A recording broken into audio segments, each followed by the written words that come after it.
호흡마저도 다 주의 것이니 세상 평안과 위로 내게 없어도 예수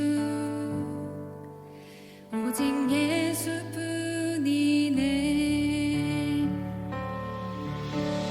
크신 계획 다 볼 수도 없고 작은 고난에 지쳐도 주께 묶인 나의 모든 삶 버티고 견디게 하시네.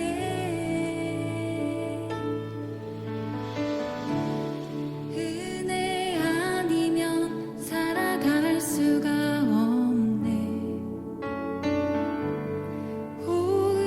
호흡마저도 다 주의 것이니 세상 평안과 위로 내게 없어도 예수 오직 예수뿐이네. 우리 함께 고백합시다. 은혜 아니면 살아갈 수가 없네. 호흡마저도 다 주의 것이니 세상 평안과 위로 내게 없어도 예수 오직 예수뿐이네. 우리 한 번 더 고백할까요? 은혜 아니면 살아갈 수가 없네. 은혜 아니면 살아갈 수가 없네. 호흡마저도 다 주의 것이니 세상 평안과 위로 내게 없어도 예수 오직 예수뿐이네.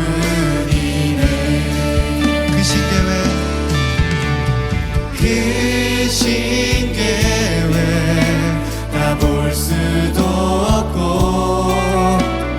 작은 고난에 지쳐도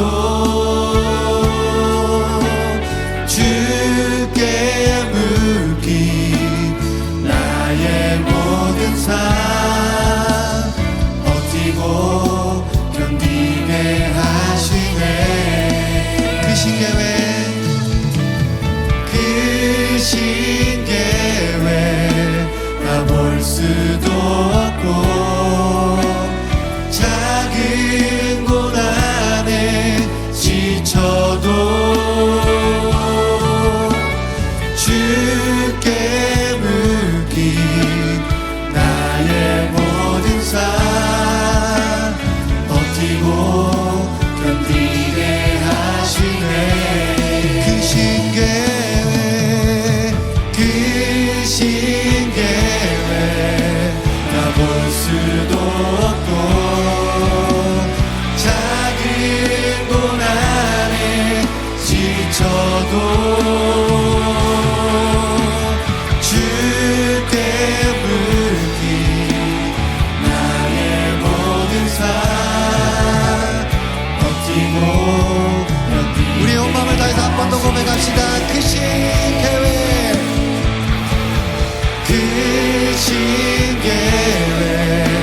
다 볼 수도 없고 작은 고난에 지쳐도 주께 묶인 나의 모든 삶 버티고 견디고. 우리 한 번 더 믿음으로 고백하겠습니다. 크신 계획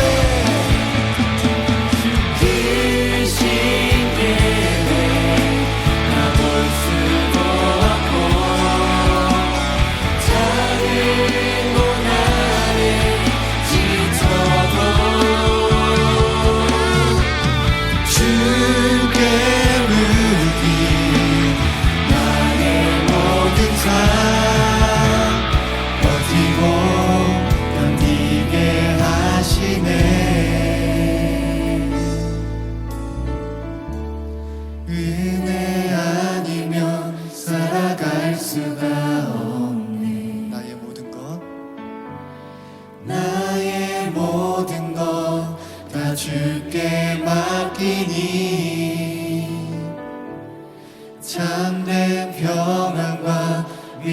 내게 주신 주 예수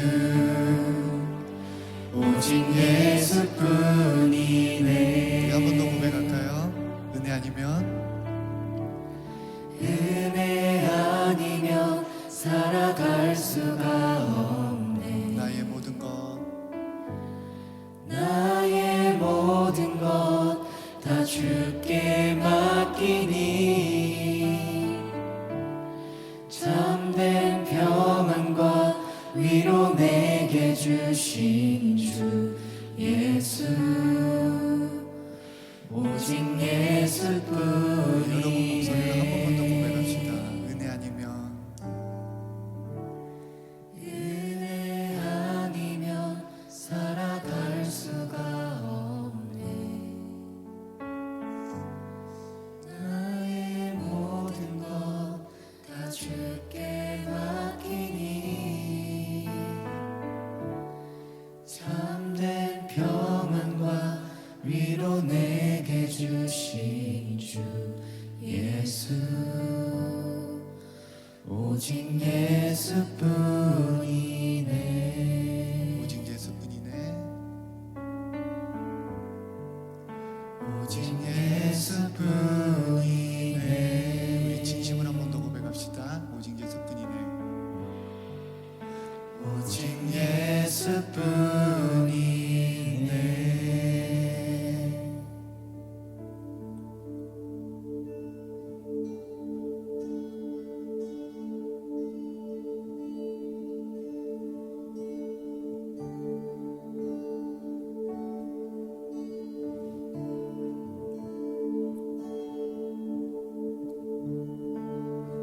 주님 손에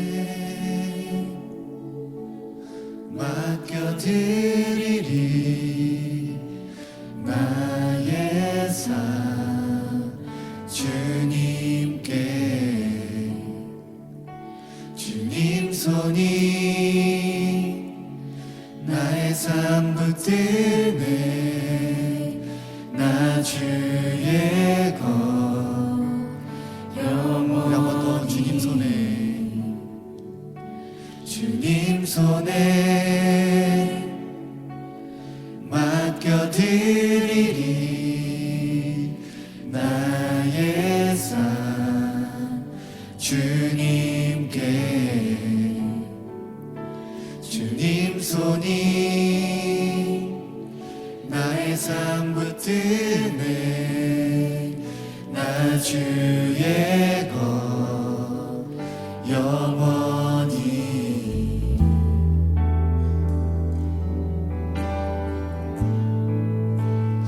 내가 믿는 분 예수 내가 속한 분 예수 삶의 이유 대신에 내 노래 대신에 전심으로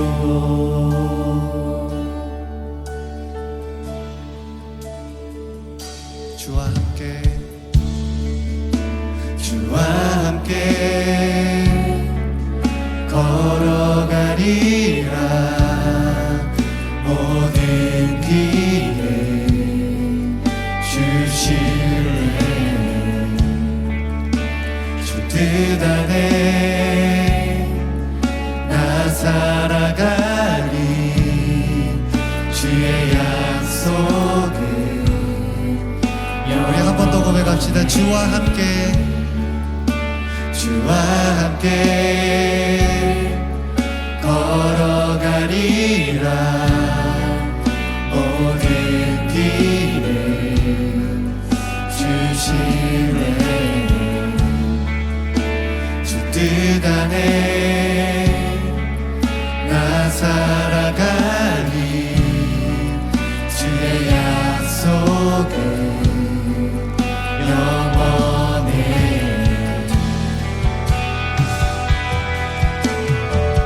내가 믿는 분 내가 믿는 분 예수 내가 속한 분 예수 삶의 이유 되시네 내 노래 되시네 내가 믿는 분 내가 믿는 분 예수 내가 속한 분 예수 삶의 이유 되시네 내 노래 되시네 내가 믿는 분 내가 믿는 분 예수 내가 속한 분 예수 삶의 이유 되시네 내 노래 우리 한 번 더 고백합시다. 내가 믿는 분 내가 믿는 분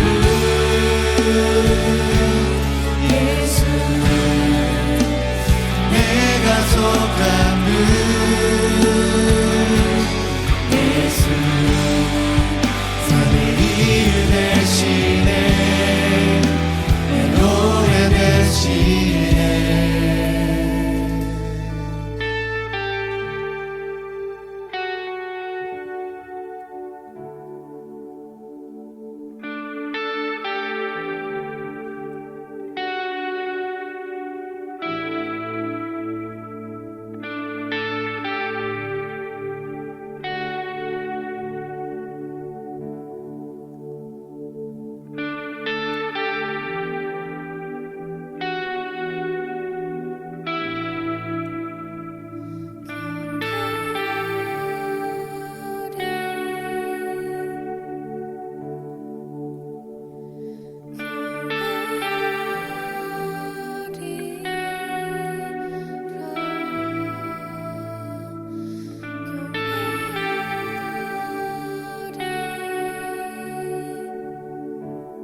속한 분 예수 삶의 이유 대신에 내 노래 대신 내가 믿는 분 내가 믿는 분 오직 예수님 예수 내가 속한 분 내가 속한 분 예수 삶의 이유 대신에 내 노래 대신에 전심으로.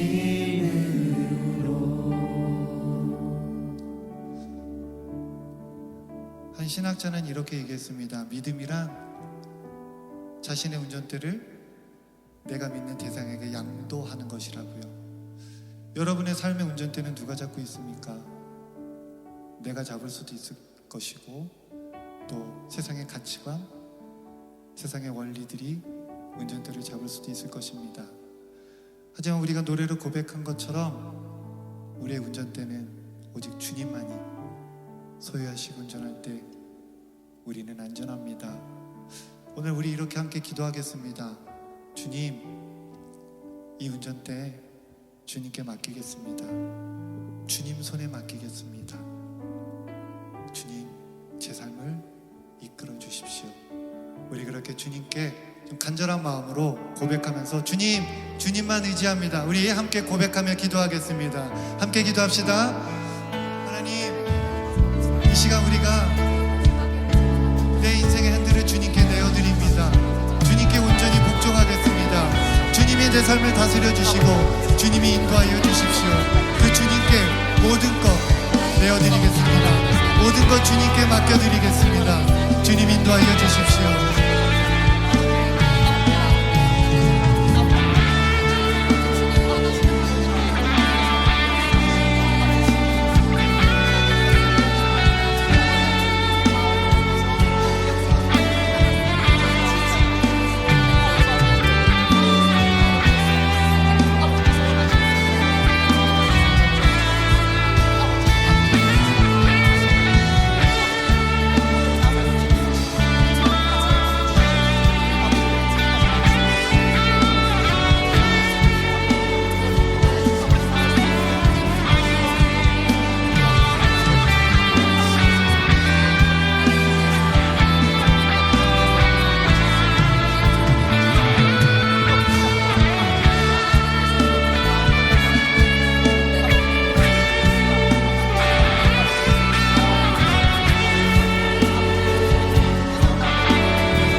거룩하신 하나님, 오늘도 죄 많은 우리를 예배의 자리 가운데 불러주시니 너무나도 감사합니다. 내가 낮아지고 하나님을 높여드리는 그러한 예배 되게 하여 주시옵소서.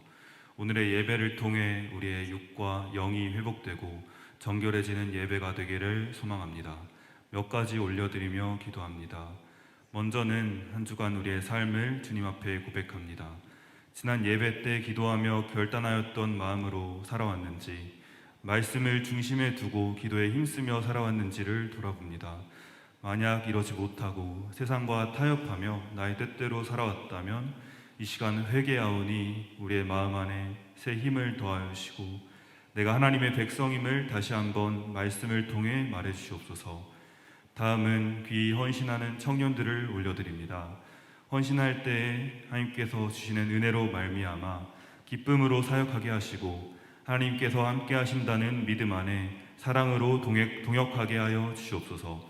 그래서 이들을 통해 청년 여호수아가 더욱 굳건히 세워지게 하여 주시고 우리 여호수아 청년들이 세상 가운데서 빛과 소금의 역할을 능히 감당하는 지체들로 장성하여지는 열매가 맺힐 수 있도록 주님 인도하여 주시옵소서.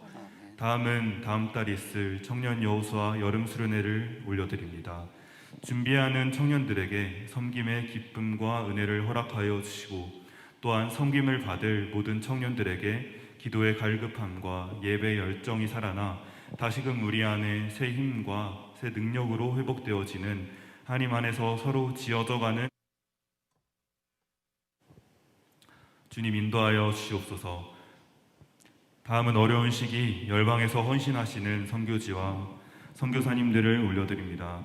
먼저는 복음 들고 사역하는 선교사님들의 각 가정 가운데 평안과 풍성한 은혜를 더하여 주시고 만나는 영혼들에게 온전한 하나님의 사랑을 전하는 선교사님들 될 수 있도록 사역과 모든 삶 가운데 동행하여 주시옵소서. 또한 이를 위해 우리 청년 예배자들도 멀리서나마 잊지 않고 기도할 때에 온전한 하나님의 뜻이 선포되고 하나님의 나라가 완성될 수 있도록 주님 역사하여 주시옵소서. 마지막으로 말씀 선포하실 김규혁 목사님을 올려드리며 기도합니다. 과중한 사역과 필요한 마음들이 있다면 영과 육의 강건함을 허락하여 주셔서 언제나 청년들에게 마음밭에 심어지는 귀한 말씀을 선포하실 수 있도록 하나님의 권세와 능력을 더하여 주시옵소서. 하나님께서 우리를 사랑하시는 마음으로 청년들을 양육하게 하여 주시고 함께 동역함으로 나아갈 때 김규혁 목사님에게도 많은 은혜를 풍성한 사랑을 부어 주시옵소서. 감사드리며 살아계시고 지금도 역사하시는 예수 그리스도의 이름으로 기도드렸습니다. 아멘.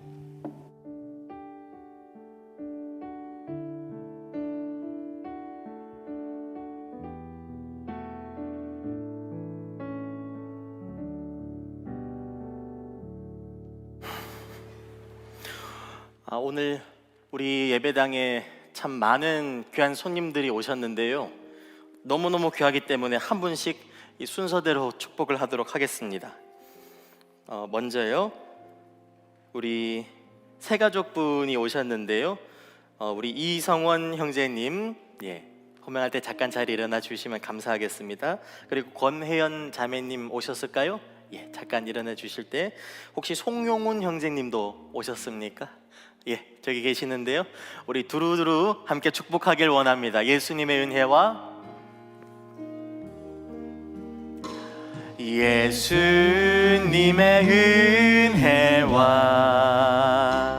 하나님의 사랑과 성령님의 사귐이 우리와 함께 하기를 기도합니다.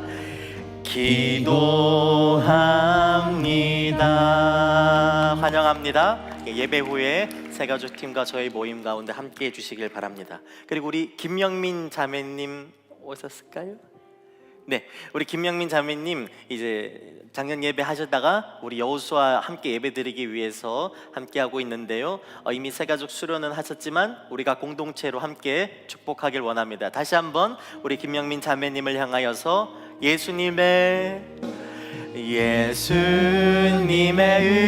은혜와 하나님의 사랑과 성령님의 사귐이 우리와 함께 하기를 주님의 이름으로 축복합니다. 예배 후 셀 모임에 함께 해주시면 되겠습니다. 그리고 혹시 조성민 형제님 자리하고 있습니까? 자리하고 있습니까? 잠깐 자리에서 일어날 수 있을까요? 우리 조성민 형제님 내일 입대합니다. 우리 빨리 축복합시다. 예수님의 은혜와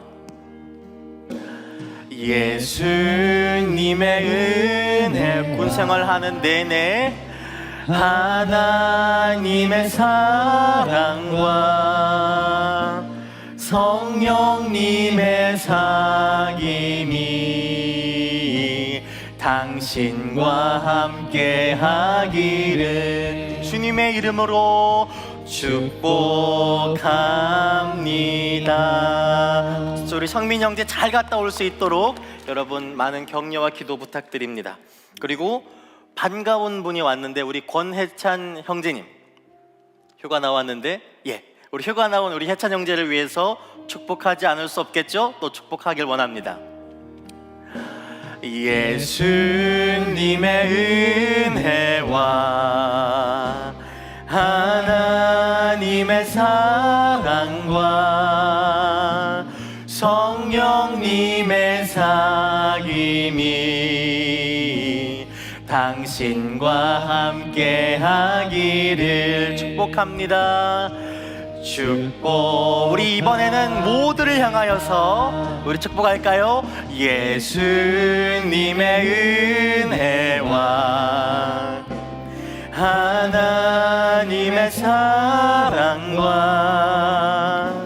성령님의 사귐이 우리와 함께하기 예수님의 이름으로 기도합니. 우리 모두를 위하여 격려하며 박수합니다. 감사합니다. 광고 전하겠습니다. 현재 수요 예배를 다음 세대 여름 이야기를 위해서 각 부서별로 헌신하며 특송하며 말씀을 나누며 진행하고 있습니다. 우리 여호수아는 9월 7일 수요 예배인데요, 2부 저녁 예배 시간에 우리가 함께 마음을 모아서 하나님께 찬양을 올려드리면 좋겠습니다.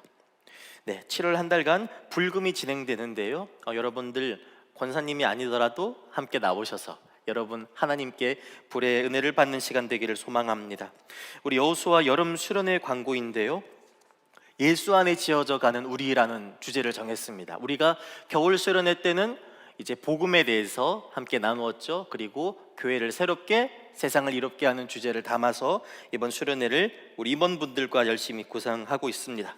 여러분 셀 리더님께 많이 신청해 주시기 바랍니다. 그리고 오는 토요일부터 제자훈련 A 교리편 두 번째 신학이 있는 묵상 2가 개강됩니다. 셀 리더 여러분들 셀에 광고를 해주셔서 많이 신청할 수 있게 해주시기 바랍니다.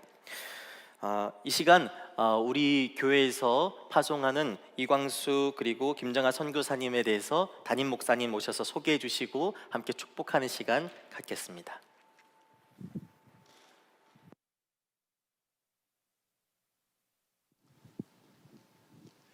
예, 이광수 김정아 선교사님이신데 이분들하고 목사님하고 이 인연은 제가 1989년에 이제 청운교회 부목사로 부임을 했는데, 그때 이제 한 분은 참사랑 노래 선교단 지휘였고 또 한 분은 단원이었고, 그때부터 지금까지 같이 살고 있는 겁니다. 이제 내가 그 참사랑 노래 선교단 지도를 또 맡아가지고 그때부터 질긴 인연이 지금까지 이어지고 있는데, 특별히 우리 교회가 창립 3주년 때 개척교회 주제에 선교사를 1호 선교사로 두 분을 마다가스카르로 파송을 했습니다.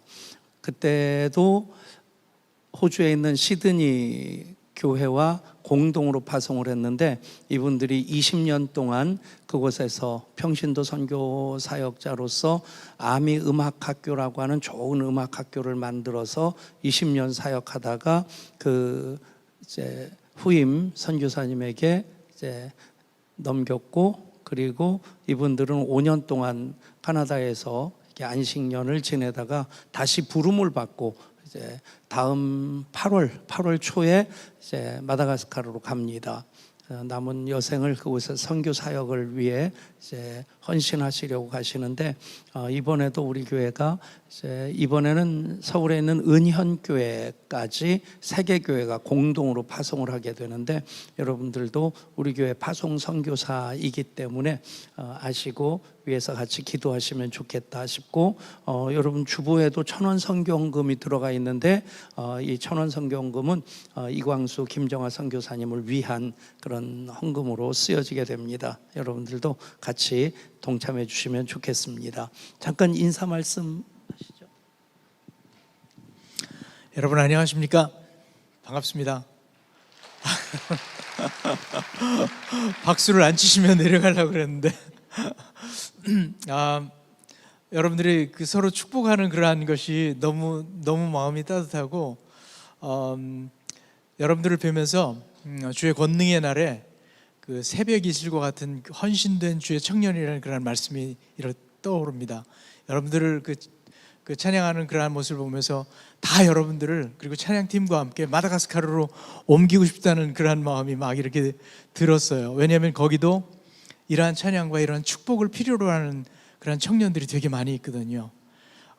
저희가 이번에 들어가면 대학생들 그리고 청년들 말씀으로 양육해서 말씀으로 거듭난 후에 자기 종족을 자기 민족을 마음에 품고 헌신할 수 있는 자기의 생을 헌신할 수 있는 그런 청년들을 이렇게 세워서 마다가스카르의 내일의 미래 지도자를 양육하려고 그렇게 생각을 하고 있습니다.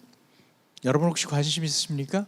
여러분들의 전공을 통해서 거기에 같은 전공의 학생들을 만나고 그 학생들에게 여러분들의 그 믿음의 그러한 것을 이렇게 나눠줄 수 있는 그러한 기회들이 많이 있습니다. 저희 이번에 20년 사역을 하고 하나님이 잠깐 사역을 내려놓게 하셨다가 다시 가는데 다시 가서 청년들 중심의 사역을 하려고 합니다. 여러분 관심 있으시면 교회 사무실에 연락하셔서 저희 카톡 주소를 알아서 저희와 이렇게 컨택을 하시면 깊이 그 사역을 함께 공유해 갈 수 있습니다. 여러분 저희가 여러분들의 파송을 받고 이렇게 나가게 돼서 너무 감사하고 마음이 참 따뜻합니다. 기도해 주십시오. 감사합니다.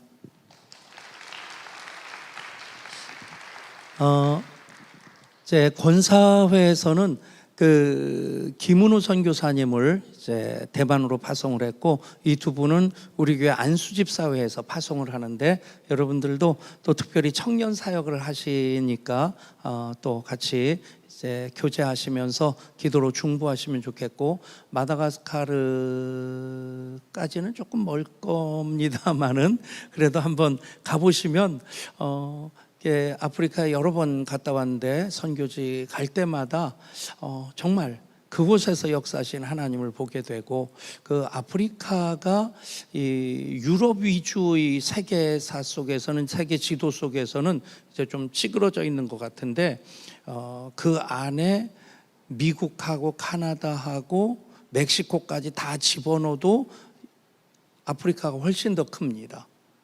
예. 굉장히 큰 나라고 마다가스카르도 우리 한반도보다 크죠. 남북한 합한 거의 2.5배 되는 세계 지도에서 보면 굉장히 작아 보이는데 그게 이제 유럽 사람들의 어떤 시각에서 그려놨기 때문에 좀 그렇게 보여지는 것이고 남북한보다 2.5배 큰 땅이고 그 나라 아직까지 이제 영적으로 회복되어져야 될 많은 부분들이 있는 그 나라인데 그곳으로 가시는 우리 두 분 선교사님 우리 조금 전에 했던 그 찬양으로 한번 축복해 드릴까요? 하나님의 예수님의 은혜와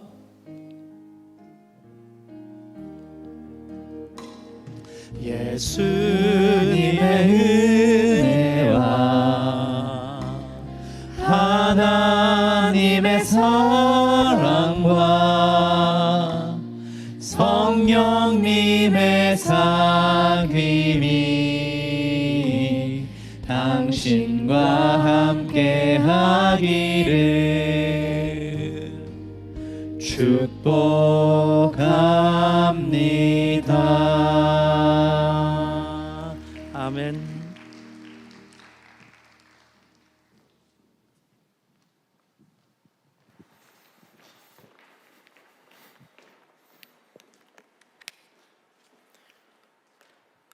우리 빠트린 광고가 있는데요. 우리 선교 사역팀에서 파송 선교사님 네 분에 대한 기도 카드를 2층 로비에 1층 헌금함 앞에 비치를 했습니다. 여러분 함께 기도하시길 바랍니다. 봉헌 드립니다.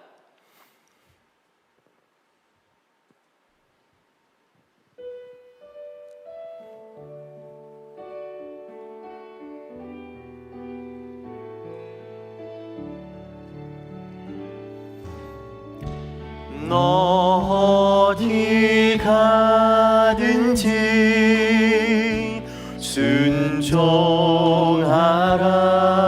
순종하라. 너 어디 있든지 충성하라.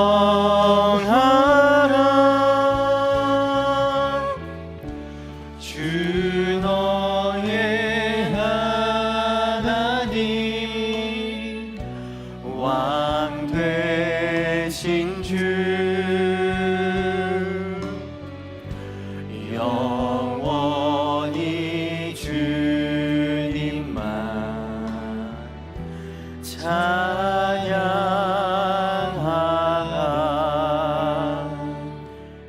하나님, 오늘 주님의 전으로 나아올 때에 하나님 앞에 우리의 믿음의 고백이 되는 예물과 그리고 하나님께 헌신하기를 소원하는 우리 자신을 함께 주님 앞에 올려드립니다.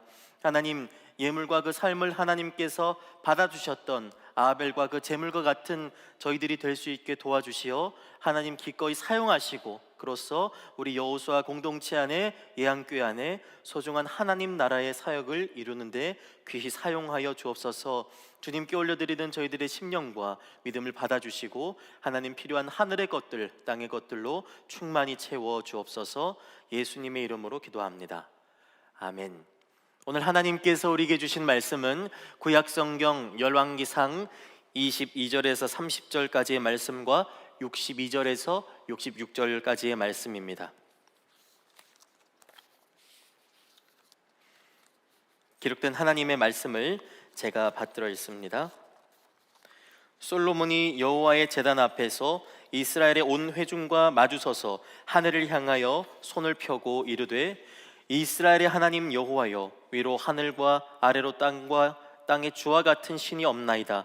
주께서는 온 마음으로 주의 앞에서 행하는 종들에게 언약을 지키시고 은혜를 베푸시나이다. 주께서 주의 종내 아버지 다윗에게 하신 말씀을 지키사 주의 입으로 말씀하신 것을 손으로 이루심이 오늘과 같으니이다. 이스라엘의 하나님 여호와여, 주께서 주의 종 내 아버지 다윗에게 말씀하시기를, 내 자손이 자기 길을 삼가서 내가 내 앞에서 행한 것 같이 내 앞에서 행하기만 하면 내게서 나서 이스라엘의 왕 위에 앉을 사람이 내 앞에서 끊어지지 아니하리라 하셨사오니, 이제 다윗을 위하여 그 하신 말씀을 지키시옵소서. 그런즉 이스라엘의 하나님이여, 원하건대 주는 주의 종 내 아버지 다윗에게 하신 말씀이 확실하게 하옵소서. 하나님이 참으로 땅에 거하시리이까? 하늘과 하늘들의 하늘이라도 주를 용납하지 못하겠거든 하물며 내가 건축한 이 성전이오리이까? 그러나 내 하나님 여호와여, 주의 종의 기도와 간구를 돌아보시며 이 종이 오늘 주 앞에서 부르짖음과 비는 기도를 들으시옵소서. 주께서 전에 말씀하시기를 내 이름이 거기 있으리라 하신 곳, 이 성전을 향하여 주의 눈이 주야로 보시오며 주의 종이 이곳을 향하여 비는 기도를 들으시옵소서. 주의 종과 주의 백성 이스라엘이 이곳을 향하여 기도할 때에 주는 그 간구함을 들으시되 주께서 계신 곳 하늘에서 들으시사 사하여 주옵소서. 이에 왕과 및 왕과 함께한 이스라엘이 다 여호와 앞에 희생 제물을 드리니라. 솔로몬이 화목제에 희생 제물을 드렸으니 곧 여호와께 드린 소가 22,000마리요 양이 12만 마리라. 이와 같이 왕과 모든 이스라엘 자손이 여호와의 성전에 봉헌식을 행하였는데, 그날의 왕이 여호와의 성전 앞들 가운데를 거룩히 구별하고 거기서 번제와 소제와 감사 제물의 기름을 드렸으니, 이는 여호와의 앞 놋 제단이 작으므로 번제물과 소제물과 화목제의 기름을 다 용납할 수 없음이라. 그때 솔로몬이 7일과 7일 도합 14일간을 우리 하나님 여호와 앞에서 절기로 지켰는데, 하맛 어귀에서부터 애굽 강까지의 온 이스라엘의 큰 회중이 모여 그와 함께 하였더니, 8째 날에 솔로몬이 백성을 돌려보내매 백성이 왕을 위하여 축복하고 자기 장막으로 돌아가는데, 여호와께서 그의 종 다윗과 그의 백성 이스라엘에게 베푸신 모든 은혜로 말미암아 기뻐하며 마음에 즐거워하였더라. 아멘. 이 시간 은혜와 헌신이 합주하는 성전 봉헌식, 은혜와 헌신이 합주하는 성전 봉헌식이라는 제목으로 하나님 말씀 선포하겠습니다. 저는 요즘에 부흥에 대해서 많이 묵상합니다. 여러분, 부흥 아시죠? 부흥이 과연 무엇일까? 흔히 말하는 부흥은 양적 부흥과 질적 부흥으로 구분하여 설명하곤 합니다. 양적 부흥은 말 그대로 그 숫자가 커지는, 많아지는 수적 부흥을, 그런 상태를 말합니다. 예배드리는 인원이 많아지는 것, 그리고 또한 교회에서 드리는 예배 숫자 또한 많아지는 것, 들어오는 헌금액, 그리고 지금 유튜브로 예배 드리시는 분들 계시죠? 유튜브 조회수, 그것이 기준이 되겠습니다. 그러면 질적 부흥은 무엇일까요? 질적 부흥은 교회 내부의 상황이 더욱 견고하여지고 건강해지는 것, 그것이 바로 질적인 부흥이 됩니다. 감동이 있는 예배, 배우려고 하는 열의가 가득한 제자훈련, 아멘입니다. 선교, 봉사, 교제 모든 것이 질적으로 더 증진되는 것을 의미할 것입니다. 제가 지지난주 토요일 종강한 제자훈련 B과정 셀교회로는 한 단원에서 셀교회의 양적 부흥과 질적 부흥에 대해서 그 한 챕터에서 다룬 적이 있어요. 그 책에서 하는 말은 교회가 양적으로 부흥을 하기를 원해서 셀교회가 아닌 교회가 셀교회로 전환하려고 하는 그것을 경계하여야 한다라는 내용이 있던 것을 기억합니다. 왜냐하면 셀교회에서 말하는, 우리가 지금 셀교회잖아요, 그렇죠? 여기에서의 셀은 말 그대로 세포의 그 셀을 말합니다. 그것처럼 끊임없이 생장하는 작은 교회가 되고, 그리고 깊이 있는 교제와 연합된 예배와 선교와 훈련과 봉사, 모든 것들이 이루어지는 공동체가 작은 교회가 바로 여러분이 있는, 속해 있는 셀이 되기 때문이죠. 단지 주일날 같이 예배드리고 한 주 동안 어떻게 살았는지 나누고 집에 가면 그거는 죄송하지만 셀이 아닙니다. 진정 관계가 끈끈해지고 정말로 깊이 있는 나눔을, 신앙적인 도움을, 조력을 바란다면 셀교회 숫자는 갑자기 늘어나기가 굉장히 힘듭니다. 깊이 있는 나눔을 해야 하니까요. 그러면서 하는 말이, 셀교회가 질적인 부흥을 이루면 반드시 양적인 부흥도 따라오게 되어 있다라고 그 책에서 이야기하는 것을 보았습니다. 지금 당장이 아닐지언정 진정한 질적 부흥이 셀교회에 있으면 언젠가는 반드시 양적 부흥이 따라오게 되어 있다라고 이야기를 하더라고요. 대부분의 이 제자훈련 과정을 들은 수강생분들은 동의를 해주셨는데 저는 조금 다르게 생각합니다. 이 질적 부흥을 이룬 다음에 양적 부흥을 이루는데 걸리는 시간이 매우 불분명하거든요. 그거는 몇 년이 될 수도 있지만 몇십 년이 될 수도 있는 것입니다. 그리고 질적인 부흥 그곳에서 어쩌면 멈춰 있을지도 모릅니다. 왜냐하면 지금도 여러분, 우리 주위에 전국의 수많은 상가에 있는 교회들, 개척교회들이 정말로 뜨겁게 예배드리고 있지만 계속해서 그 상황 가운데서 예배하고 있거든요. 그래서 부흥에 대한 질적 부흥, 양적 부흥, 이 두 가지 설명만으로는 뭔가 좀 아쉬움을 느꼈습니다. 그래서 제가 생각한 부흥에 대한 두 번째 생각은 늘어나고 증가하는 그런 에너지입니다. 에너지. 갑작스러운 수적인 증가, 갑작스러운 어떤 예배 가운데 특별한 성령님의 강권적인 인도하심, 그러한 현장들 말입니다. 여러분, 우리 교회가 예전에, 여러분들이 초등학생 때였습니까? 덕정에 있을 때 그때 한 700~800명 규모였다가 이후에 1000명, 1500명, 그리고 2000명 이르는 그 과정에서 느끼는 부흥이라고 말할 수가 있겠습니다. 한국교회 역사 가운데서도 이것처럼 매우 파급력 있게 부흥이 이루어졌던 시기가 있어요. 많은 때가 있었지만 그 중에 제가 말씀드리고 싶은 건 100년도 더 전에 있었던 일인데 1907년에 평양 대부흥 운동을 말씀드리고 싶어요. 그때 길선주 목사님이라는 분이 있었습니다. 이 길선주 목사님이 원래 이제 도교를 믿는 분이어서 새벽에 이제 물을 정결하게 떠놓고 이렇게 하던 분인데, 예수님을 믿고 이제 새벽에 열심히 기도를 하게 돼서 누군가는 이렇게 말을 합니다. 이 길선주 목사님을 통해서 새벽 예배가 한국교회에 정착되었다, 이런 말을 합니다. 어쨌든 이 길선주 목사님이 장대현 교회에서 이제 남자 성도님들만 모아둔 사경회를 하는데 설교하는 대신에 자신이 지은 죄를 회개하는 그러한 시간을 가졌습니다. 물건을 훔친 적이 있었다고 진정으로 하나님 앞에 회개하지 못했는데 이 시간 회개를 해야만 하겠다라고 해서 선포했는데, 이날에 장대현 교회에 굉장한 회개 운동이 일어납니다. 여기서부터, 이 평양에서부터 시작된 회개 운동이 전국으로 퍼져나갔던 거예요. 영적 대각성 운동이었습니다. 저는 제가 먼저 말씀드린 우리 교회와 이 1907년의 평양 대부흥 운동, 이 두 사례가 가지는 특징으로, 공통점으로서는 바로 순간적인 사건이었다는 것을 말씀드리고 싶어요. 우리는 그러한 시절을 회상하면서, 그래, 그때 참 좋았지, 그때는 은혜 많이 받았지, 갈등도 시비도 없이 온전히 예배드리는 데만 집중했었지, 그때로 돌아가고 싶다라고 생각하곤 하죠.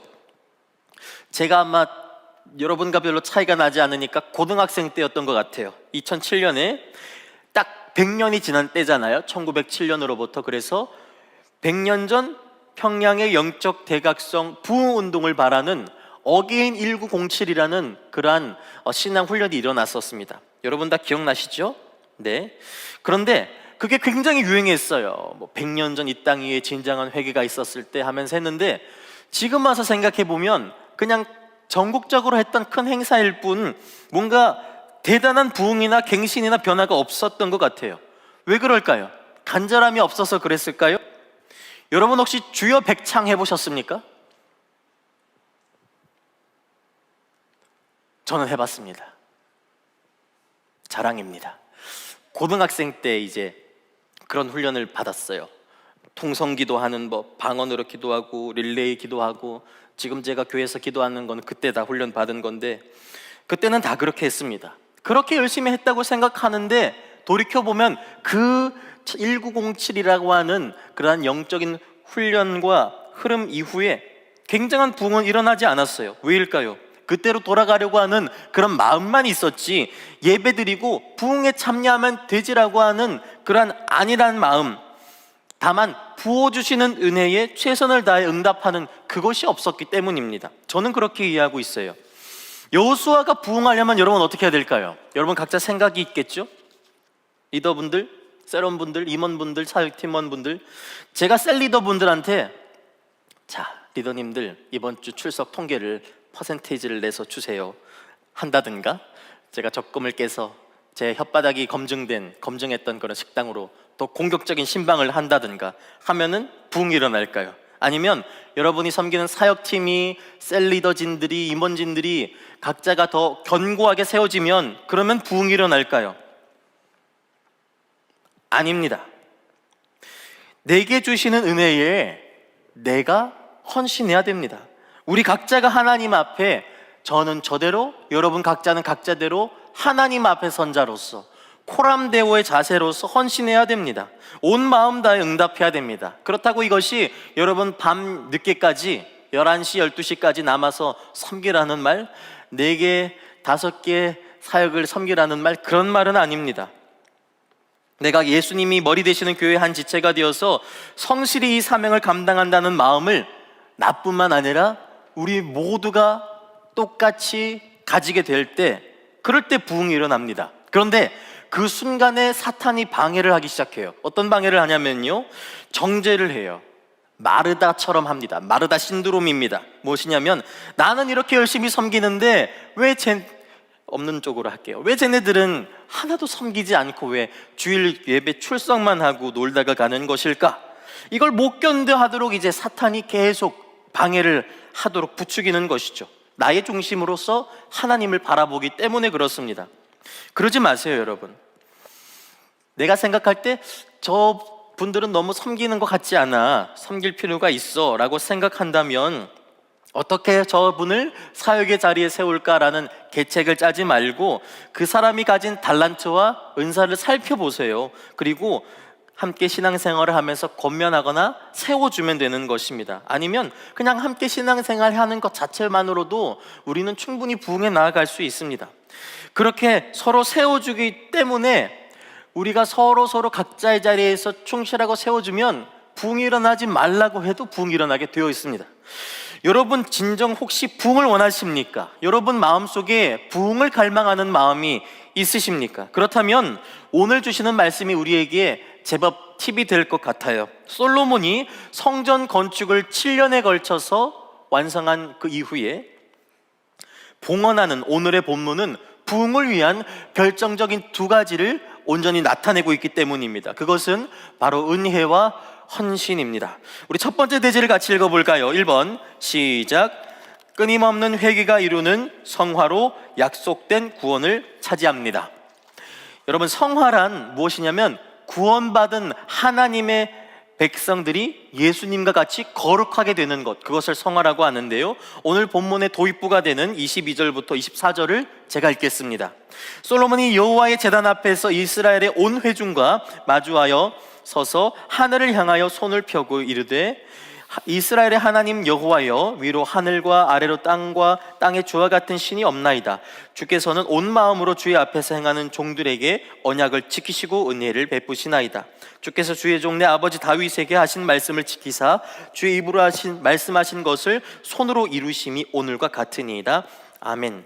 이 솔로몬이 7년이나 걸려서 막대한 양의 돌과 백향목들과 필요한 놋들을 이제 잘 모아서 성전을 건축하고 이제 제단 앞에 모든 이스라엘 백성들을 불러서 모아두었습니다. 그리고 대표로 하늘을 향하여서 하나님께 기도를 한 내용이 바로 우리가 오늘 읽은 30절까지의 내용입니다. 참으로 이 시점은요, 이스라엘에게 있어서 매우 중요한 때인데 이 구약 성경 전체를 가로지르는 지점에 지금 와 있는 것입니다. 솔로몬이 하나님께 성전을 봉헌한 이 사건은요, 어떤 의미가 있냐면 하나님께서 이제 이스라엘 백성의 한가운데 함께 계시는 것이고 그 백성의 중심에 항상 좌정에 계신다는 것입니다. 예루살렘 성전에 하나님이 늘 상주하시니까요. 그리고 이 백성들이 거주하고 있는 이스라엘 땅은요, 어떤 땅입니까? 원래 에덴 동산에서 하나님과 함께 살았지만 쫓겨나게 되어서 이후에 땅에서 유리하던 나그네 된 그 인생이 마침내 하나님이 선택한 아브라함에게 하신 그 약속, 젖과 꿀이 흐르는 땅을 주겠다 하신 그 약속이 성취되어서 거주하고 있는 바로 그 땅이 됩니다. 넷째로 그 백성은 원래 한 사람 아브라함이었는데 아브라함으로부터 기인하여 수십만 혹은 수백만에 달하는 굉장히 장대한 민족이 되었고 당당히 이제는 이방 국가와 겨루어도 위축되지 않는 담대한 민족 그리고 거룩한 백성이 된 것이죠. 원래는 모든 것이 갖추어져 있지 않고 약속이 성취되기 어려운 족장시대와 출애굽시대와 그리고 우리가 이전에 들었던 정복시대, 사사기의 말씀을 지나서 그때를 지나서 이제 제법 근사하고 어느 정도 갖추어진 멋진 상태가 된 것입니다. 이제는 그 예전에 종살이를 했던 선조들의 말씀이 기억나지도 않을 정도로 풍성하고 넉넉해진 바로 이때 솔로몬은 지난 은혜를 감사드리는 기도를 하나님 앞에 먼저 고백한 다음에 성전 앞에 모인 온 이스라엘 백성들을 향하여서 구약 성경 전체를 떠받치는 말씀을 합니다. 그것이 무엇이냐면 구약 성경 전체를 떠받치는 두 개의 언약을 함께 말씀하시는 것인데요, 우리 25절과 26절인데 우리 25절을 같이 읽고 제가 26절을 봅니다. 같이 25절 봅니다. 시작. 이스라엘의 하나님 여호와여, 주께서 주의 종 내 아버지 다윗에게 말씀하시기를 내 자손이 자기 길을 삼가서 내가 내 앞에서 행한 것 같이 내 앞에서 행하기만 하면 내게서 나서 이스라엘의 왕위에 앉을 사람이 내 앞에서 끊어지지 아니하리라 하셨사오니 이제 다윗을 위하여 그 하신 말씀을 지키시옵소서. 그런즉 이스라엘의 하나님이여, 원하건대 주는 주의 종 내 아버지 다윗에게 하신 말씀이 확실하게 하옵소서. 아멘. 여기서 우리가 집중해야 되는 부분이 있어요. 무엇이냐면 25절에서 하나님이 다윗을 예로 드시면서 다윗처럼 경건하고 하나님의 마음에 합하여 철저하게 순종하면 이라고 말씀하신 조건절이 있고 그 다음이 또 중요합니다. 이스라엘을 다스릴 왕이 다윗의 후손으로서 영원한 왕조를 이루게 하나님이 복 주시겠다라고 말씀하신 그런 선언적인 명령절입니다. 이 두 가지 절이 얼마나 중요한지 이 구절 안에는 구약 성경 전체가 담겨져 있어요. 저는 이것을 여러분과 공유하기를 원합니다. 자막을 볼까요? 구약 성경 전체를 떠받치는 여러 가지 언약이 있어요. 그런데 그 크고 작은 언약 가운데 단연 중요한 두 개의 언약은 바로 성전에 있는 야긴과 보아스와 같은 그런 두 기둥처럼 든든히 구약 성경 39권을 지탱하는 언약이 바로 시내산 언약과 다윗 언약입니다. 계속 말씀드렸죠? 시내산 언약은 무엇입니까? 시내산에서 모세가 시내산에 올라가서 이제 금식할 때 하나님께서 모세에게 십계명 돌판을 주시죠. 바로 그 사건이 됩니다. 내용으로는 이스라엘은 이제 여호와 하나님만을 왕으로 섬겨서 하나님 백성답게 살겠습니다. 주신 율법대로 하나님 백성처럼 살겠습니다 라고 하는 것과 동시에 여호와 하나님은 오직 열방 가운데 이스라엘 백성들을 하나님의 자녀로 온전히 지키시고 보호하시고 품어주셔야 하는 서로 간의 의무가 있는 약속입니다. 어려운 말로 쌍무적인 계약이라고 말씀드렸죠. 그런데 여러분, 하나님은 항상 약속을 지키시죠. 그렇죠? 하나님 한 번도 이스라엘을 실망시키신 적이 없으셨어요. 이스라엘에게서 한시도 눈을 떼신 적이 없습니다. 문제는 이스라엘은 하나님께 순종하는 척 하다가 곧 하나님을 배반하고 우상을 계속 섬겼다는 것입니다. 그래서 율법을 늘 어긴 것 때문에 형벌을 받아 이방 백성들에게 괴롭힘을 당하고 멸망하는 지경에 이른 것이죠. 그래서 그들은 늘 하나님 앞에 나아가 죄를 속죄해야 되었습니다. 회개해야 했습니다. 다시 하나님만을 섬기겠노라고 선언하면서 깨어진 이 언약을 다시 온전하게 해야 됐어요. 회개하고 속죄하여 다시 주신 율법대로 저희가 살겠습니다 라고 하는 이 사건을 가리켜서 어려운 말로 언약을 갱신한다, 언약 갱신식이라고 합니다. 그때 하나님은 나에게 늘 이렇게 신실하시고 한결같으신데 나는 늘 죄를 짓는구나. 하나님, 죄의 죄를 용서하여 주시고 오늘보다 나은 주님의 자녀가 되도록 여호와의 영께서 저를 인도하여 주옵소서라고 언약 갱신식을 통해서 이스라엘 백성들이 아마 고백했을 것입니다. 이처럼 시내산 언약이라고 하는 것은 내가 하나님 말씀을 향해서 지켜야 될 의무가 있고 하나님도 의무가 있는데, 내가 하나님 말씀을 약속을 어기게 되면 벌을 받고 잘 지키면 하나님 주시는 복을 많이 받는다는 것입니다.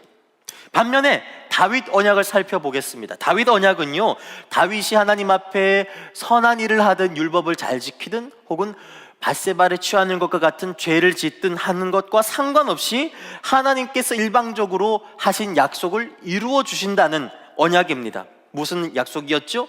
다윗의 후손이 대대로 다윗 왕조로서 나라를 통치하게 하나님이 복 주시겠다라고 하신 것이죠. 이제 다윗과 다윗의 후손인 유대의 왕들이 범죄를 하면 인생의 채찍으로 맞을 수는 있지만 하나님이 하신 그 약속은 결단코 취소되거나 포기되어질 수가 없습니다. 왜요? 하나님의 말씀으로 하나님의 신실하심이 담보가 된 일방적인 약속이니까요. 이 구약을 이루는 두 언약을 솔로몬은 성전을 하나님 앞에 바치면서 봉헌하면서 함께 고백합니다. 원래는 시내산 언약은 출애굽 때 약속을 받은 것이고 다윗 언약은 다윗이 살아생전에 받은 것이니까 시간적 차이가 크죠.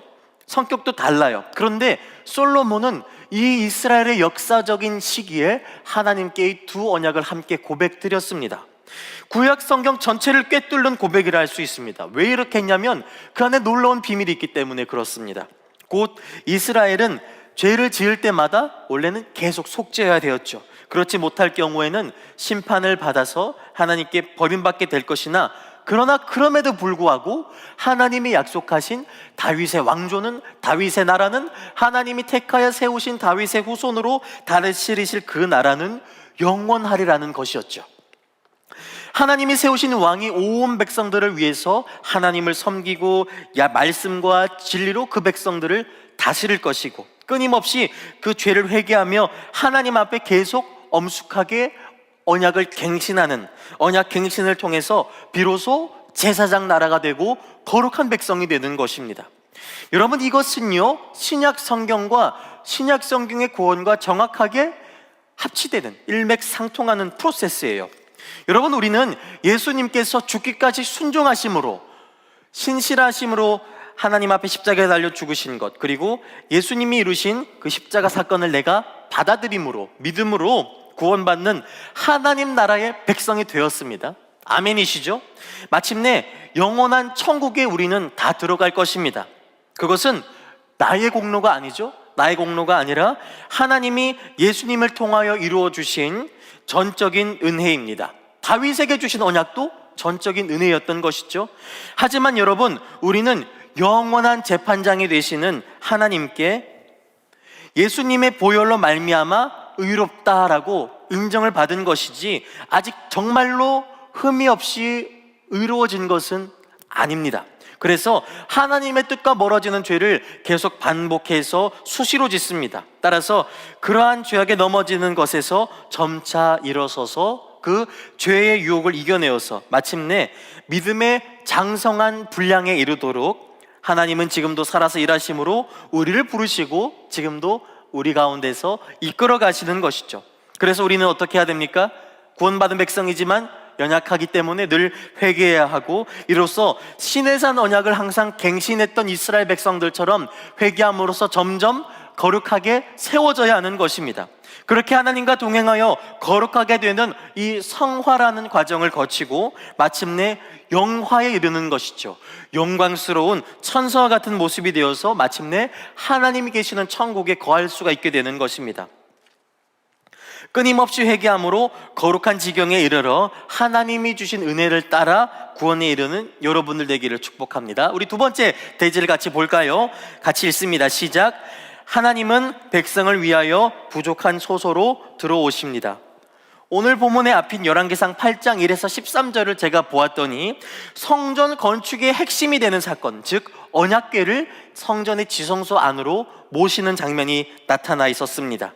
여러분, 언약궤 위에는 두 천사가 이렇게 마주보고 있어요. 천사를 그룹이라고 합니다. 그리고 그 그룹 사이에 하나님의 영광이 임재하시게 되는 것이죠. 곧 하나님의 임재를 상징하는 언약궤가 솔로몬이 지은 성전 가장 깊숙한 곳 지성소로 들어간 것입니다. 하나님이 그 어둡고 캄캄하고 좁은 그 공간으로 들어가신 것이죠. 27절부터 30절까지 말씀을 우리 한 절씩 읽어보겠습니다. 27절입니다. 하나님이 참으로 땅에 거하시리이까 하늘과 하늘들의 하늘이라도 주를 용납하지 못하겠거든 하물며 내가 건축한 이 성전이오리이까. 그러나 내 하나님 여호와여, 주의 종이 기도와 간구를 돌아보시며 이 종이 오늘 주 앞에서 부르짖음과 비는 기도를 들으시옵소서. 주께서 전에 말씀하시기를 내 이름이 거기 있으리라 하신 곳 이 성전을 향하여 주의 눈이 주야로 보시오며 주의 종이 이곳을 향하여 비는 기도를 들으시옵소서.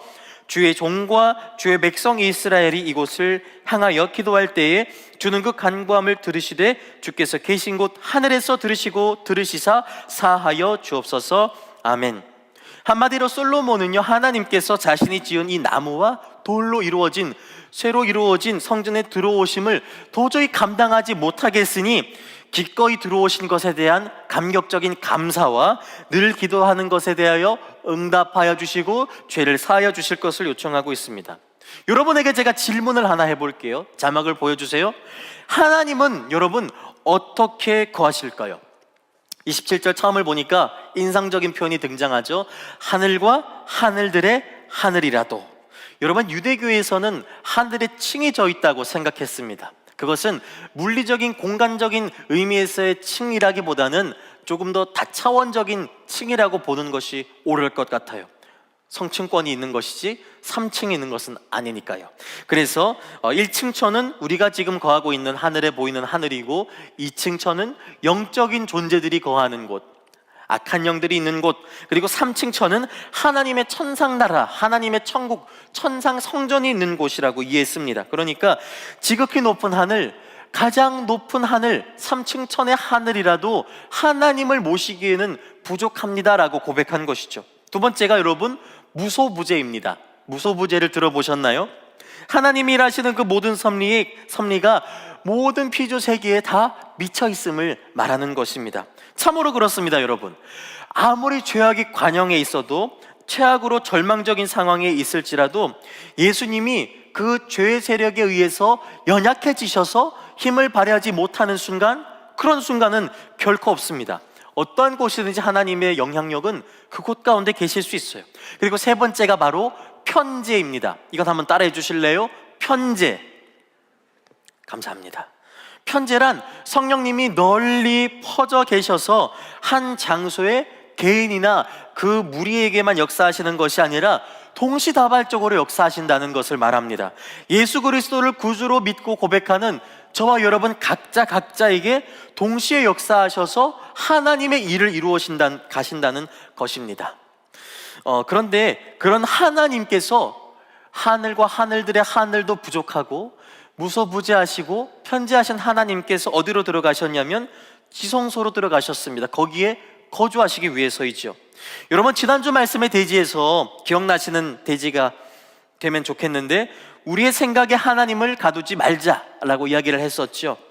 하나님은요, 세상을 창조한 창조의 주님이시고 하늘과 땅과 온 우주 어디에도 결코 얽매이실 수 없는 영이신 하나님이신데 어찌 하나님께서 한 곳에 들어가 계실 수 있으실까요? 그렇죠? 우리는 시공간의 제약을 받기 때문에 하나님이 한 곳에 계시면 너무 편리하고 좋을 것입니다. 그러나 하나님께서는 그렇지 않습니다. 하나님 입장에서는 하나님이 여기저기 다 다니시면서 다 자유롭게 일하실 수 있는 그 자유가 제약되는 것입니다. 제한되는 것입니다. 하나님의 시각에서 더 풍성하고 다채롭게 일하실 수 있는 것들이 그 기회가 있음에도 불구하고 사람의 부족한 손으로 올려드린 그 정성을 보아서 하나님이 그것을 스스로 포기하신 것이고 그 부족함 안으로 친히 들어가는 것이 됩니다. 하나님이 온전히 우리의 눈높이에 맞추어서 스스로를 내려가시고 낮추신 것이죠. 어려운 말로 이것을 뭐라고 했는지 기억하십니까? 자막을 보여주시죠. 하나님은 스스로의 자유를 제한하셔서 자기 자신을 비우신 것입니다. 원래 하나님이 온 우주를 다 가지실 수 있지만 창조하셔서 사람에게 내어주셨지 않습니까? 그것을 자기 비움 케노시스라고 한다고 말씀드렸죠. 이 지성소에 언약궤가 하나님의 임재가 들어갔습니다. 그래서 하나님의 하나님의 영광은 그 좁은 곳에 거하실 수밖에 없는 것이죠.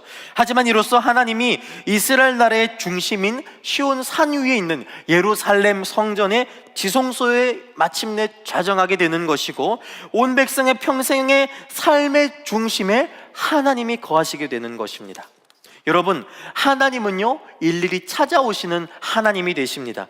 이스라엘 백성들을 위하여 성전을 찾아오시는 것도 굉장한 하나님의 양보가 되는데, 심지어 하나님은 온 열방을, 이스라엘 백성을 초월한 온 열방을 하나님 백성 삼으시기 위하여 스스로 육신을 입으시고 사람이 되셔서 우리 가운데 찾아오셨습니다.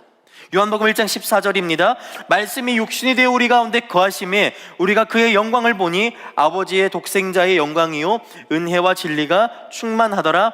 아멘. 성전에 하나님의 영이 충만했던 것처럼 사람의 몸을 입고 오신 그 예수님에게도 독생자의 하나님의 독생자의 영광이 충만하였다 말씀합니다. 그리고 십자가에 달려 죽으시고 승천하셔서 부활하시고 승천하셔서 떠나신 이유로 영원한 보혜사 성령님이 우리 각자의 몸을 거룩한 성전을 삼아 거하시는 것입니다. 아직도 많이 성화되어야 하는 우리의 몸을 성령님께서 처소로 삼아 들어오신 것입니다. 우리를 위하여 자기 자신을 버리고 포기하며 비우시는 그 케노시스의 하나님을 기억하시길 바랍니다. 우리 마지막으로 세 번째 대지를 봅니다. 함께 읽어볼까요? 시작. 하나님께 최선을 다해 응답해야 합니다. 이제 솔로몬은요 하나님을 향한 기도를 다 마치고, 원래는 더 이어지지만 이제 62절에서 성전 봉헌식 제사를 드리는 것입니다. 여기서 그가 드린 제사의 스케일을 여러분 다시 보시길 바랍니다. 62절이요. 이에 왕과 및 왕과 함께한 이스라엘이 다 여호와 앞에 희생 제물을 드리니라. 솔로몬이 화목제 희생 제물을 드렸더니 곧 여호와께 드린 소가 22,000마리요 양이 12만마리라. 이와 같이 왕과 모든 이스라엘 자손이 여호와의 영광에 여호와의 성전의 봉헌식을 행하였는데, 그날에 왕이 여호와의 성전 앞들 가운데를 거룩히 구별하고 거기서 번제와 소제와 감사제물의 기름을 드렸으니 이는 여호와 앞 놋 제단이 작음으로 번제물과 소제물과 화목제의 기름을 다 용납할 수 없습니다. 그때 솔로몬이 7일과 7일 도합 14일간을 우리 하나님 여호와 앞에서 절기로 지켰는데, 하맛 어귀에서부터 애굽 강까지의 온 이스라엘의 큰 회중이 모여 그와 함께 하였더니, 여덟째 날에 솔로몬이 백성을 돌려보내매 백성이 왕을 위하여 축복하고 자기 장막으로 돌아가는데, 여호와께서 그의 종 다윗과 그의 백성 이스라엘에게 베푸신 모든 은혜로 말미암아 기뻐하며 마음에 즐거워하였더라. 아멘. 62절 이하를 보니까 솔로몬이 1,000번제를 드린 것과 비교할 수 없을 정도의 제사 드린 것이 등장하죠. 소가 22,000마리입니다. 어제 이것을 셀 리더님과 나누는데 어떤 리더님이 이 소고기가 이 한 마리에 몇 킬로그램이 나오는지를 계산해서 몇만 명이 먹을 수 있는지 계산해 주셨는데 기억이 안 납니다. 양 12만 마리를 드렸습니다. 이 가축이 몇 마리입니까? 14만 2천 마리예요. 이 놋제단에 화목제, 번제 다 바쳤는데 그 기름이 차고 넘쳐서 감당할 수 없었다 이야기합니다. 그리고 65절에는 이 봉헌식 행사를, 원래는 이스라엘은 행사를 7일 동안 진행하는데 곱절인 2주일 동안 진행하였다고 합니다. 솔로몬은 온 나라 백성들을 모아놓고 할 수 있는 최선으로 곱절로 감사제를 올려드린 것입니다. 여러분 보세요. 14만 2천 마리를 지금 잡을 수 있을까요? 굉장하죠? 솔로몬은 자신의 하나님께 받은 은혜와 그 모든 것이 충족되어 하나님이 이스라엘 한가운데 좌정하고 거하시기로 작정하신 바로 이때 자신이 가지고 있는 모든 것을 전부를 드리기로 하나님께 작정하고 헌신한 것입니다. 그 최선의 응답은요, 솔로몬 한 사람만이 한 것이 아닙니다. 여러분, 번제를 14만 2천 마리를 드렸어요. 수많은 레위인들과 제사장들과 예언자들이 하나님께 헌신한 까닭에 하나님의 영광이 이 거룩한 성전 가운데 계셨던 것이죠. 그러나 여러분, 반대로 생각해 봅시다. 만약에 이러한 헌신이 끊어지게 되고 우상 숭배가 시작되면은 헌신으로 말미암아 건축된 성전은 결국에는 회파되고 무너지게 되고 마는 것입니다. 그것이 바벨론의 포로로 잡혀가게 되며 나라가 멸망하고 이 솔로몬이 지은 성전이 돌 위에 돌 하나 남기지 않고 다 부서져 버렸던 바벨론 포르기의 사건이 됩니다. 여러분, 스스로 자신을 포기하고 양보하며 비우신 하나님께서 나와 우리 공동체 가운데 찾아오셨을 때 여러분이 한번 할 수 있는 최선으로서, 전부로서 한번 하나님께 드려보십시오. 저는 인생 가운데 여러분이 그것을 드리는 것이 매우 가치 있고 할 만한 일이라 생각합니다. 하나님께 여러분 전부를 드린 사람 가운데서 버림받은 사람이 있냐? 전혀 없습니다. 예수님이 제자를 부르실 때 어떻게 하셨습니까? 나를 따르라. 가족도 버리고 가지고 있는 재물을 버리고 예수님과 함께 따라다녔습니다. 그 전부를 버리고 따랐던 사도들이 예수님이 승천하신 이후에 복음을 증거하고 초대교회 초석을 놓고 교회를 이끌어갔던 것입니다. 여러분, 사도들에게 적당히는 없었습니다. 하나님은 우리에게 전적인 은혜를 부어주세요. 그리고 거기에 전적으로 헌신하며 응답하는 이에게 하나님은 새 일을 행하시고 하나님의 역사를 통해서 부흥을 이루어 가시는 것입니다. 은혜 위에 전적인 헌신이야말로 오늘 우리에게 필요한 부흥의 조건이 됩니다. 여러분, 이제 말씀을 정리하겠습니다. 여러분, 솔로몬이 이 온 백성을 향하여 성전을 드리는 그 기도를 하나님 아버지께 길게 올려드릴 때 반복하여 고백하는 그 단어가 있어요. 바로 사하시며, 죄를 사하시며라는 단어였습니다. 그 말은 솔로몬이 위대하고 능력이 많아서 성전을 거뜬히 지을 수 있었다는 것, 그런 것이 아니라 하나님이 솔로몬이 드리는 것을 용인하고 용납하고 받아주셨다는 것이며 계속해서 그 용납이 이루어져야지만이 성전이 존재할 수 있음을 의미합니다. 하나님께 기도를 올려드릴 때 그때마다 죄를 사하여 주셔야만이 그 성전 가운데 하나님의 영광이 계실 수 있고 이를 중심으로 하나님을 섬길 수 있는 고백이 나타날 수 있는 것이죠. 그래서 솔로몬은 자신이 할 수 있는 최선의 것으로 전부를 드림으로 하나님께 성전을 봉헌하였습니다. 여러분, 은혜는 이미 우리에게 주어져 있습니다.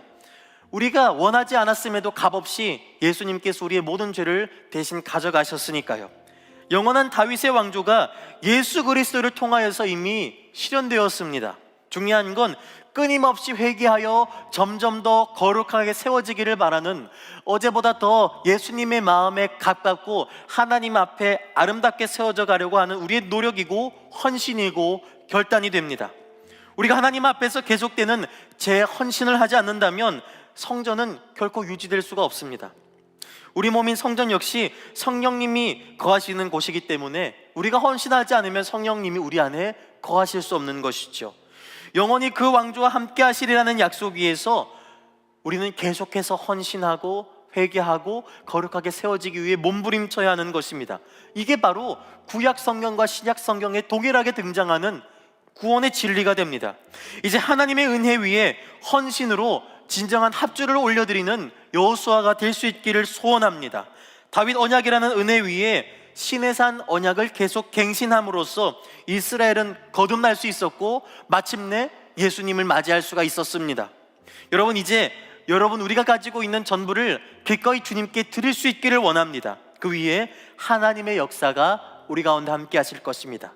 이 시간 여호와의 유월절 함께 고백하며 찬양하겠습니다.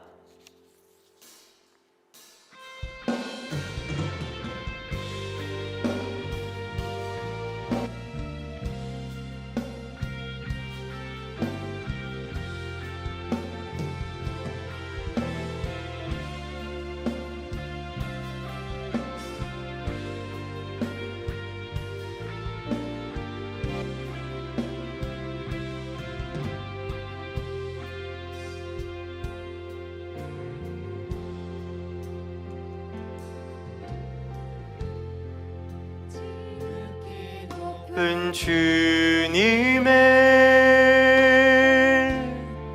낮이 성소로 들어갑니다. 세상의 신을 벗고서 주 보좌 앞에 엎드리 내 주를 향한 사랑과 내 주를 향한 사랑과 그 신뢰가 사그러져 갈 때 하늘로부터 이곳에 장막이 덮이 주님 이곳을 덮으옵소서. 이곳을 덮으소서. 이곳을 비추소서. 내 안에 무너졌던 모든 소망 다 회복하리니 이곳을 지나소서. 이곳을 지나소서. 만지소서 주님. 이곳을 만지소서. 내 안에 죽어가는 모든 예배 다 살아 이곳을 덮으소서 주님. 이곳을 덮으소서. 이곳을 비추소서. 내 안에 무너졌던 모든 소망 다 회복하리니 이곳을 지나소서 주님. 이곳을 지나소서. 이곳을 만지소서. 내 안에 죽어가는 모든 예배 다 살아나리라. 우리 시간 함께 소리를 내어서 기도하기를 원합니다. 하나님 아버지, 내가 하나님의 백성됨을 분명히 알고 회개하며 거룩하게 세워질 수 있게 해달라고 기도해 주시고, 이어서 내가 가진 것을 기꺼이 주님을 위하여서 헌신하며 드릴 수 있게 해달라고 기도해 주시고, 그리고 그 은혜가 8월 13일과 14일 양일간 이루어지는 우리 여수와 여름 수련회 가운데 나타나게 하여 달라고 우리 시간 주 이름 한번 부르고 합심하여 기도하시겠습니다. 주여. 은혜의 하나님 아버지, 이 시간 주신 말씀을 붙들고 기도합니다. 하나님 아버지, 하나님 안에서 여전히 부족하지만 거룩하다, 너는 나의 아들이다, 나의 딸이다, 하나님께서 인쳐주시고 거룩하다 칭하여 주신 거로 제가 하나님의 자녀 되었음을 고백합니다. 그러나 제 안에 여전히 넘어지는 것들, 반복해서 짓는 죄악들이 있음을 고백합니다. 하나님 앞에 모든 것 올려듣고 주님 앞에 무릎 꿇고 나아가오니 주님 용서하여 주시고 내 안에 참된 회개가 있게 하셔서 하나님의 마음에 합한 자, 하나님의 마음을 따르는 자 될 수 있도록 주님 인도하여 주시옵소서.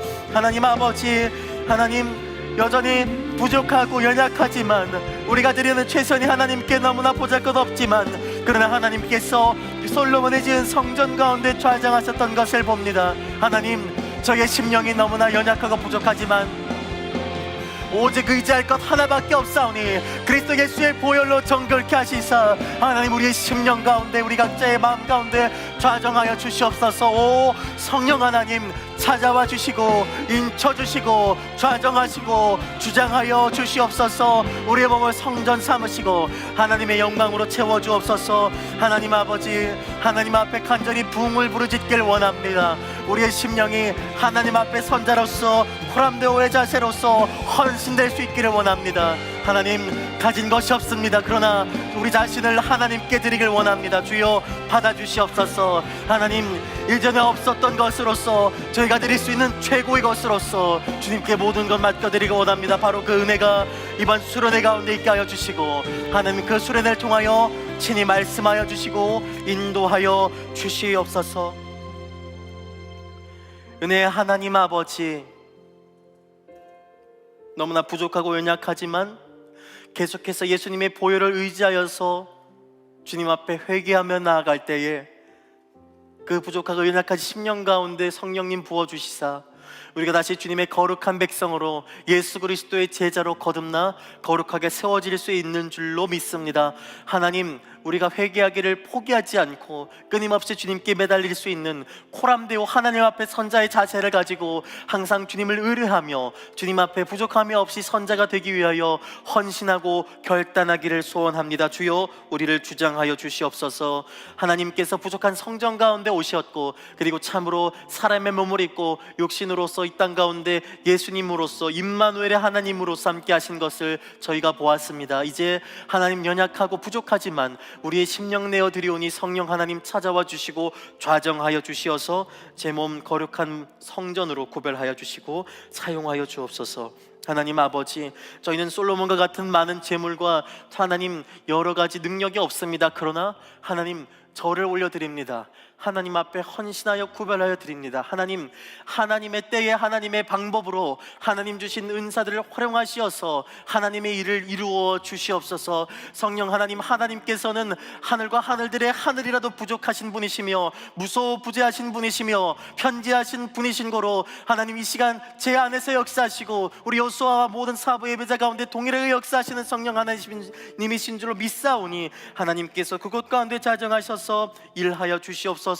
주장하여 주시옵소서. 그러므로 말미암아 저희가 기도하는 여름 수련회에 하나님의 은혜가 충만하게 나타나는 부흥의 불씨를 허락하여 주시옵소서. 이 모든 말씀을 우리 주 예수 그리스도의 이름으로 기원하오며, 이제는 부활하시어 산자와 죽은 자의 심판주가 되시사 다시 오실 예수님의 은혜와 영원한 왕이신 하나님 아버지의 사랑과 지금과 영원한 날에 이르도록 우리에게 내주하시어 교제하게 하시는 성령님의 사귐이 주님 앞에 고개 숙인 모든 주님의 백성들의 머리 위에 영원토록 함께 하시기를 간절히 축원하옵나이다.